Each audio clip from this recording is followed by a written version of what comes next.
स्वागत है आप सभी का फिर से एक नई वीडियो में। जैसा कि आपने टाइटल में देखा, इस वीडियो में देखने जा रहे हैं हम different types of hormones. Mainly हमारे पास तीन टाइप के हार्मोन्स होते हैं: peptide hormones, amino acid hormones and cholesterol hormones. तो इन्हें वन बाय वन देखते हैं।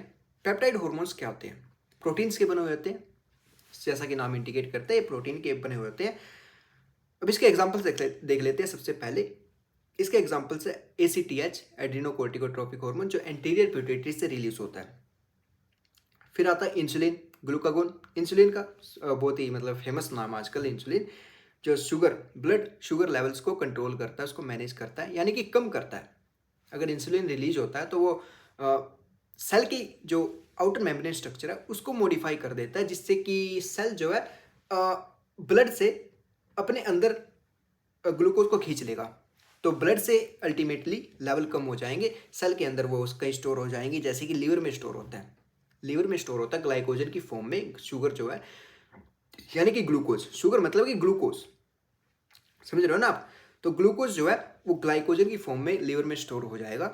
तो ऐसे इंसुलिन काम करता है। और ग्लूकागोन उसका उल्टा काम करता है। अगर लीवर में स्टोर्ड है तो उसे क्या करेगा, लीवर से निकाल के ब्लड में फेंक देगा। जाओ अब अपने कि जहाँ पर भी तुम्हारी ज़रूरत है, क्योंकि शुगर एनर्जी की प्रोडक्शन में हेल्प करेगा। तो हम कोई काम कर रहे हैं, कुछ भी कर रहे हैं, स्ट्रेस में अगर हम मान लीजिए स्ट्रेस में है, तो हमें स्ट्रेस होता है तो हमारी बहुत ज़्यादा एनर्जी कंजम्पशन होती है। तो उस समय में हमें शुगर्स की बहुत ज़्यादा ज़रूरत होती है, जो कि फिर लीवर से निकल के ग्लूकागोन हेल्प करेगा कि आप जाओ और एनर्जी लेवल बढ़ाओ। तो ऐसे हार्मोन्स काम करते हैं। ADH, एंटी डाययूरेटिक हार्मोन, तो ये पोस्टीरियर पिट्यूटरी से रिलीज होता है। ये हमारी जो है वाटर रिटेंशन में हेल्प करता है, किडनी से ज़्यादा पानी नहीं निकलने देता। एंटी डाययूरेटिक हार्मोन, डाययूरेटिक का मतलब हो गया कि आप यूरिन को पतला कर रहे हैं, बहुत ज़्यादा यूरिन आ रहा है आ रहा है आ रहा है, बार बार सुसु करने जा रहे हैं। लेकिन एंटी डाययूरेटिक मतलब कि उल्टा करेगा, कि आपके यूरिन को कम कर देगा। इसका मतलब कि ब्लड वॉल्यूम उतने का उतना रहेगा, मैनेज रहेगा। तो कभी भी आपके पानी की कमी होती है तो क्या करेगा, ADH रिलीज होगा और वो अपना काम करेगा। फिर किडनीज में जाके वो ज़्यादा से ज़्यादा वाटर रिटेन करेगा। एडिनोकोर्टिकोट्रोफिक हार्मोन, ये भी तरह तरह के अपने फंक्शंस करते हैं। ठीक है, सेकेंड टाइप की बात कर लेते हैं, amino acid hormones. Amino acid hormones, इसके एग्जांपल्स होते हैं हमारे पास टायरोसिन, थायरोक्सिन हार्मोन हो गया, उसमें रिलीज होते हैं एड्रेनिल। थायरोक्सिन हार्मोन जो हमारे यहाँ पर प्रेजेंट होता है थायराइड ग्लैंड, उससे रिलीज होते हैं, जो हमारे होम्योस्टेटिस को मैनेज करता है, हमारे इम्यून सिस्टम को तरह तरह के फंक्शंस करता है अगेन। ठीक है, फिर हमारे पास अमीनो एसिड्स के अगर और एग्जांपल्स देखें, एड्रेनलिन, यार ये नाम नहीं बोले जाते मुझसे। एड्रेनलिन हो गया, यानी कि एपिनेफ्रिन जिसे बोलते हैं, एपिनेफ्रिन और एपिनेफ्रिन। ये एड्रेनल रश सुना होगा आपने। तो क्या करते हैं, ब्लड ग्लूकोज लेवल को इंक्रीज करते हैं एक टाइम के लिए, थोड़े टाइम के लिए। कहने का मतलब है थोड़े टाइम के लिए ये ब्लड ग्लूकोज लेवल्स को इंक्रीज कर देते हैं, और फिर हमारे पास एनर्जी आ जाती है। जैसे कि स्मोकिंग करते हैं तो एकदम से एनर्जी लेवल इंक्रीज हो जाता है। जब भी स्मोकिंग करते हैं तो ये क्या करते हैं, एड्रेनलिन एकदम से रिलीज होता है, फाइट एंड फ्लाइट हार्मोन इसे बोलते हैं। तो क्या होगा, ग्लूकोज बहुत सारी रिलीज होगी, हमारे पास एनर्जी आएगी, तो हमें अच्छा फील होगा कि देखो एकदम से कहते हैं ना, टेम्परेचर इंक्रीज हो जाएगा, गर्मी सी आ जाएगी शरीर में। तो वैसे ये काम करते हैं। तो वैसे करके अमीनो एसिड हार्मोन काम करते हैं। अब इनकी खास बात क्या है, अमीनो एसिड हार्मोन्स और पेप्टाइड हार्मोन्स, ये दोनों शॉर्ट टाइम के लिए एक्ट करते हैं। जैसा कि मैंने बताया कि 5-10 मिनट के लिए स्मोकिंग करते हैं। फॉर एग्जाम्पल आप इससे याद कर सकते हैं रेफरेंस। इसका मतलब ये नहीं है कि आपको स्मोकिंग करनी है, इट्स बैड थिंग, स्मोकिंग नहीं करनी है। तो थोड़े टाइम के लिए, जैसा कि मैंने बताया कि 5-10 मिनट के लिए ही ये काम करेंगे, फिर उसके बाद ये रिलीज होना बंद हो जाएंगे और अगेन से अपने एक नॉर्मल स्टेट पे बॉडी आ जाएगी। तो ये थोड़े लिए शॉर्ट टर्म चीज़ों के लिए काम आते हैं। जब ब्लड शुगर इंक्रीज करना हो गया, कुछ एनर्जी की ज़रूरत है, फाइट एंड फ्लाइट की ज़रूरत है, जैसे कि हमारे पास कोई हमें इमरजेंसी आ गई, भागना है, किसी के साथ लड़ाई करनी है, कोई हम पे अटैक करने वाला है, कोई कुत्ता हमारे पीछे भागा हुआ है, हम दौड़ रहे हैं, तो हमें एकदम से एनर्जी की ज़रूरत है। उसके बाद फिर आराम से रहना है, हर समय भागते नहीं रहना है। तो इस शॉर्ट टाइम के लिए हेल्प करते हैं।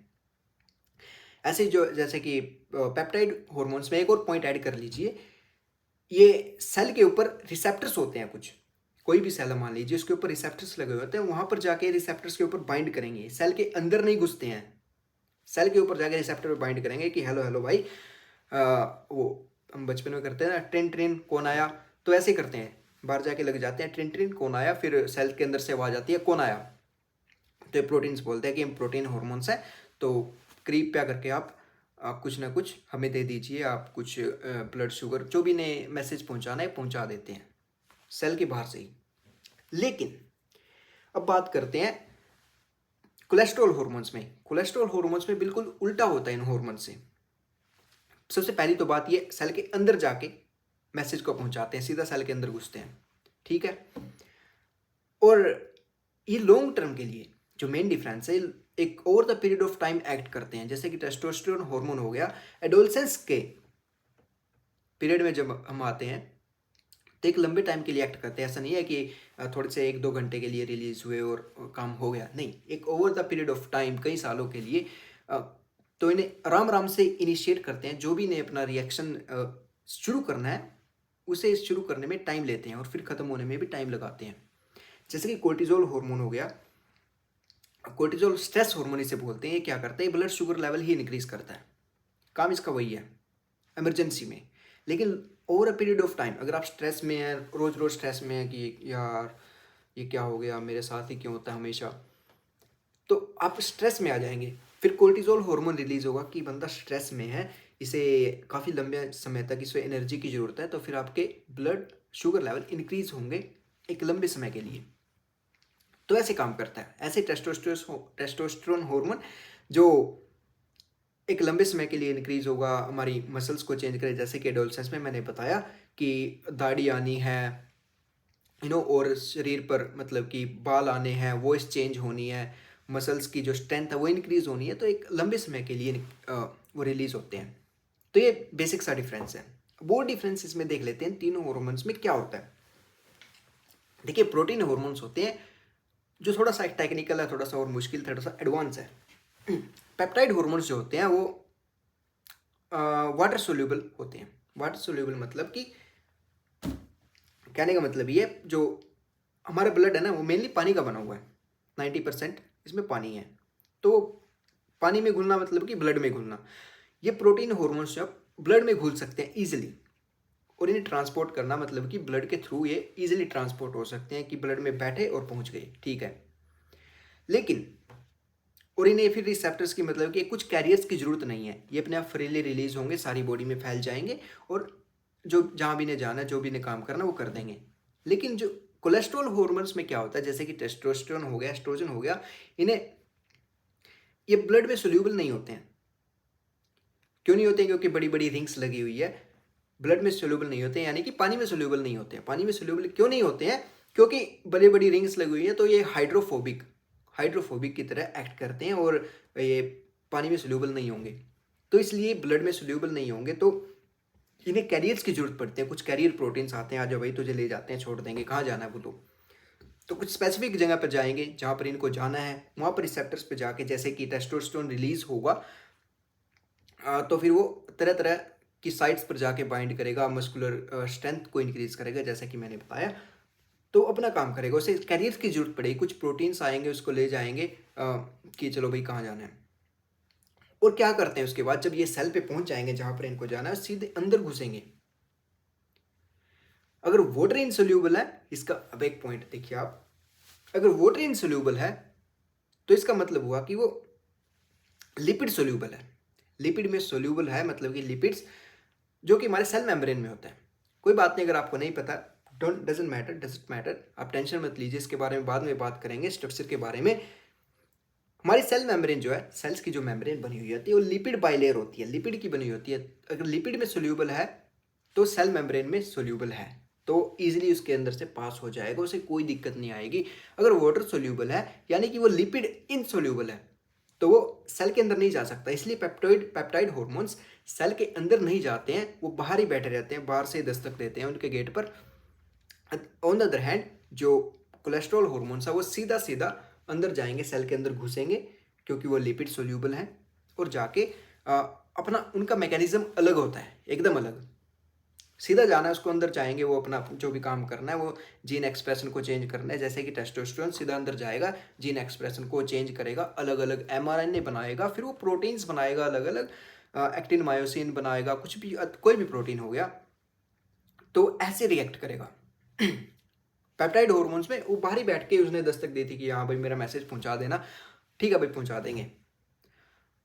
अमीनो एसिड हॉर्मोन्स, क्योंकि ये थोड़े से हॉर्मोन्स हैं, एड्रेनलिन हो गया, एड्रेनलिन, और कौन कौन से बताया मैंने, मेलाटोनिन भी होता है, एक अमीनो एसिड हार्मोन होता है, मेलानिन, और थायरोक्सिन जो ट्राईआइडोथायरोनिन बनाता है, थोड़ा सा मॉडिफाई होके, टेक्निकल टर्म्स है। मेनली आप याद रखते हैं थायराइड हार्मोन जो रिलीज करता है थायरोक्सिन, वो अमीनो एसिड हार्मोन है। मेलाटोनिन जो पिनियल ग्लैंड रिलीज करता है, जो हमारी डे टू डे हमारी रिदम्स को मैनेज करता है, मेंस्ट्रुअल साइकिल जो होता है फीमेल में उसको रेगुलेट करता है कि 28 कितने दिन में होना है, मतलब कि जो भी उनका साइकिल होगा कितने दिन में होना है, 1 महीने में होना है, कितने दिन में, तो सारा मैनेज करता है हमारा पिनियल ग्लैंड यानी कि मेलाटोनिन हार्मोन। तो भी एक अमीनो एसिड हार्मोन हो गया। और जैसा कि मैंने बताया कि कोलेस्ट्रॉल हार्मोन्स में हमारे पास 3 हार्मोन आप याद रख सकते हैं, टेस्टोस्टेरोन, एस्ट्रोजन एंड कोर्टिसोल। और बाकी जो हार्मोन्स बचे आप उसने रखते रहिए पेप्टाइड हार्मोन्स में, प्रोटीन हार्मोन्स में। तो ये इनके बीच में डिफरेंसेस है, ऐसे इनको कैटेगराइज किया हुआ है। मैंने क्यों बताया, क्योंकि हमारे लिए अगर पहले से इनकी कैटेगराइजेशन का हमें पता है, अगर अंदाजा है कि ये अच्छा ये हार्मोन वो है, ये वो है, तो हमारे लिए ईजी रहता है याद करना, कि हम उसे रिलेट कर पाते हैं, क्योंकि हाँ ये उसमें पढ़ा था तो ऐसे काम करता होगा। जैसे कि मैंने बताया कि सेल के अंदर जाके एक्ट करेगा तो पेप्टाइड हार्मोन नहीं होगा वो, ना वो अमीनो एसिड हार्मोन होगा, वो होगा कोलेस्ट्रॉल हार्मोन। अगर बाहर से कर रहा है तो वो प्रोटीन हो, मतलब कि पेप्टाइड हार्मोन होगा। तो ऐसे करके आप याद कर सकते हैं। और स्ट्रक्चर, इनका स्ट्रक्चर फंक्शन देखिए, बायोलॉजी में एक बड़ी सी मतलब कि एक खास बात होती है, स्ट्रक्चर फंक्शन बहुत ही मतलब कि एक तरह से लिंक्ड होते हैं एक दूसरे के साथ। स्ट्रक्चर का पता है तो आप उसके लगभग उसके फंक्शन को बता सकते हैं, उसके फंक्शंस को आप एक्सपेक्ट कर सकते हैं कि ऐसे ऐसे काम करेगा, ऐसे काम करेगा। अगर आपको पता है लिपिड सोल्यूबल है तो आप अंदाज़ा लगा सकते हैं कि वो सेल मेम्ब्रेन इजीली क्रॉस कर सकता है, क्योंकि सेल मेम्ब्रेन लिपिड की बनी हुई होती है, लिपिड बाइलेयर। लिपिड क्या होता है, फोस्फो, बाद में बात करेंगे इसके बारे में, ज़्यादा कॉम्प्लिकेटेड हो जाएगा। कहने का मतलब ये है कि अगर स्ट्रक्चर का हमें पता है या फंक्शन का पता है तो हम स्ट्रक्चर का थोड़ा बहुत आइडिया लगा सकते हैं, अगर स्ट्रक्चर का पता है तो फंक्शन का आइडिया लगा सकते हैं। तो ऐसे करके इसलिए वजह से मैंने बताया कि इजी रहता है, इसको कैटेगराइज कर लेते हैं तो आप इसे रिलेट कर सकते हैं। तो यही चीज़ मैं बताना चाह रहा था इस वीडियो में, इतना ही। Thank you so much.